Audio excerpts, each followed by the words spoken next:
Welcome back to Rifleman 2.0. Today I want to look at a very, very special rifle, the Remington Model 341.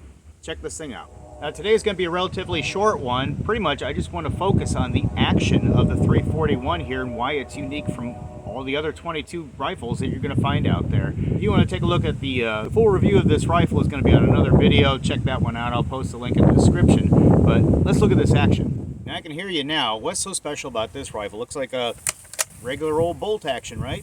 Well, I'm going to show you why it's so special. Check this out. So what sets the Model 34 and the 341 apart from all the other 22 bolt actions out there is the loading system. One, you're going to notice it's already a longer bolt and a longer throw. Pull it open and then look. On the inside, you have this whole controlled feed loading mechanism in there.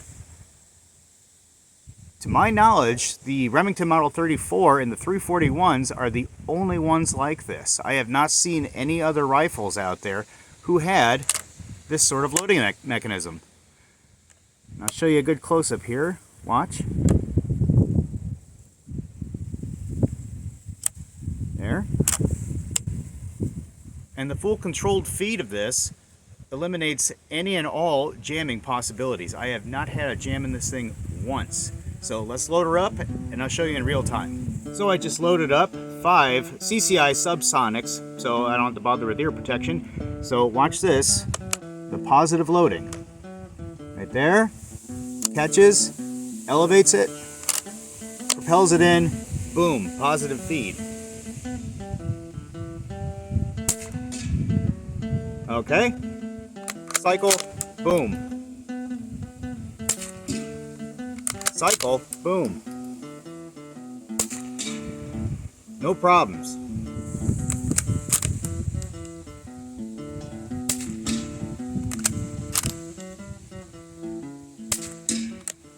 And with the controlled feed, it's also got controlled ejection on there as well. So you are not going to be getting any stovepipes. You are not going to be getting any double feeds. You're not going to be getting any kind of jams in this whatsoever. It really is something else. Okay, now I hear you asking, if it's so great, why don't all rifles have this controlled feed system? Well, it comes down to the buck. That's what it really is. This is very complicated and very expensive to produce. A lot of small moving parts in there. And basically, when it comes down to 22 rifles, push feed's reliable enough for most bolt actions, so the majority of your manufacturers, that's what they go with.